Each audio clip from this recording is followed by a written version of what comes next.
राधे श्याम। सीताराम सीताराम सीताराम सीताराम सीताराम सीताराम सीताराम सीताराम। राधे श्याम राधे श्याम राधे श्याम राधे श्याम राधे श्याम राधे श्याम राधे श्याम राधे श्याम। प्रेम से बोलिए आनंद कंद भगवान की जय। श्री सीतारामचंद्र भगवान की, श्री नर्मदा मैया की जय। स्त्रियः प्रविष्ट उदरम पुंसोरेतः कणाश्रयः। कपिल देव भगवान कहते माता, नरक से निकाल कर इस जीव को देखो, कर्मणा जैसा कर्म करता है ना, ये कर्म भूमि है। ये भारत भूमि हमारी भोग भूमि नहीं है। जो जैसा कर्म करेगा उसको वैसा फल मिलता वहाँ न्याय है। यहाँ भले सोर्स दे करके हम कैदे खाना से छूट जाएं, लेकिन वहाँ नहीं छूट सकते। वहाँ नहीं चलता सोर्स किसी का। तो वहाँ जैसा यहाँ कर्म की वैसा आपको फल मिला। तो नरक की यातनाएं भोग करके कहती ये जीव पिता के वीर द्वारा माता के उदर में प्रवेश करता है। जंतु की तब सुना रहे कपिल देव भगवान माता को। एक रात्रि में शुक्र मतलब वीर और रज मिलकर एक हो जाते हैं।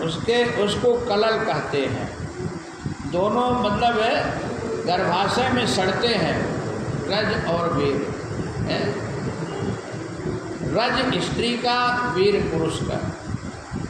और 5वें दिन वह गोलाकार हो जाता है, 10वें दिन बेर के समान खड़ा हो जाता है और 15वें दिन मांस पिंड के आकार का हो जाता है। 1 महीने में उसके सिर निकलता है। 2 महीने में हाथ पैर आदि शरीर के अवयव बन जाते हैं। 3 महीने में नख रोम हड्डी चर्म और लिंग या योनि के चिन्ह निकल आते। मतलब अब लड़का हो तो उसके लिंग और लड़की हो तो योनि, मतलब पता चलेगा लड़का है कि लड़की है गर्भ में।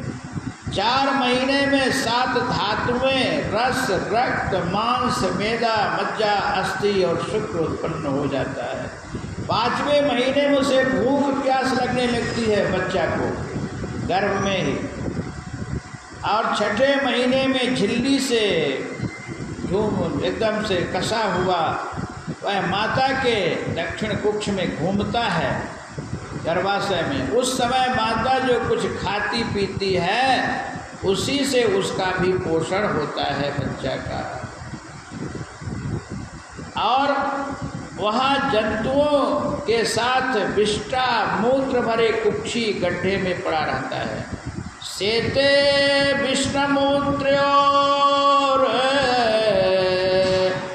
गते सा जंतुर जंतु संभवे।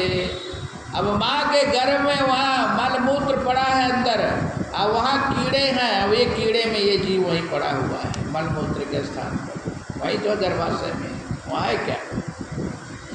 तो कुक्ष के कीड़े मतलब पेट में जो कीड़े उसके कोमल शरीर को काटते हैं, जिससे वह मूर्छित हो जाता है और महान क्लेश पाता है।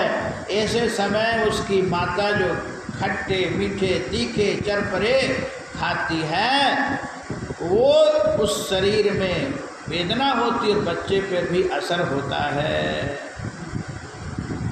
झिल्ली में बंधा यह जीव गर्भाशय में उल्टा लटका रहता है और इसे सैकड़ों जन्मों का स्मरण हुआ था।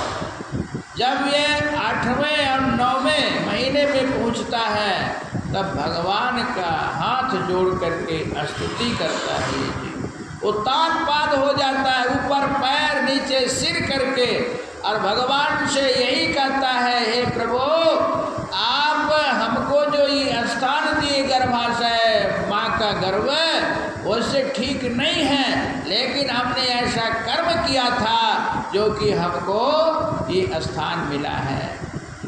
हे प्रभु, अब हमको आप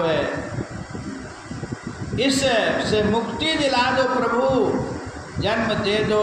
बहुत कष्ट हो रहा, ना हाथ ना पैर सटक रहे, ना हाथ फैला रहे, ना पाँव फैला रहे, ये झिल्ली में पड़ा हुआ हूँ। हे प्रभु, आपके चरणों का मैं शरण ग्रहण करता हूँ। ऐसा ये जीव भगवान का स्तुति करता है और फिर कहता नहीं नहीं भगवान, हमको जन्म नहीं लूँगा जन्म। बोले क्यों? बोले आपकी माया नहीं छोड़ेंगे। फिर माया बस फिरो भुलाना, कहते मैं प्रभु नहीं पहचाना, फिर आपके माया बस आपको भूल जाऊँगा। आपकी माया बड़ी दुस्तर है, बड़ी कठिन है प्रभु। इसलिए प्रभु हम तो यही चाहते हैं कि बस जन्म ले लें। भगवान कहते कोई बात नहीं, यह तुमको गर्भाशय का ज्ञान याद रहेगा तो जरूर हम तुमको अपने माया से वंचित कर दूंगा। कहती है जीव जब तक माँ के गर्भ में है, ज्ञान से परिपूर्ण है, शुद्ध बुद्ध है। जैसे आकाश में जब तक जल है तभी तक जल शुद्ध है, पवित्र है, और वही जल बादल से जब जमीन में गिरता है तो जमीन मटमैली के कारण वो जल भी अपवित्र हो जाता है, जल भी मटमैला हो जाता है, जल अशुद्ध हो जाता है। गोस्वामी तुलसीदास जी कहते हैं कि भूमि पर दुभा ढाबर पानी अजानु जीवाही माया लपटानी। तो ये जीव अज्ञानी हो जाता है, माया वश है, माया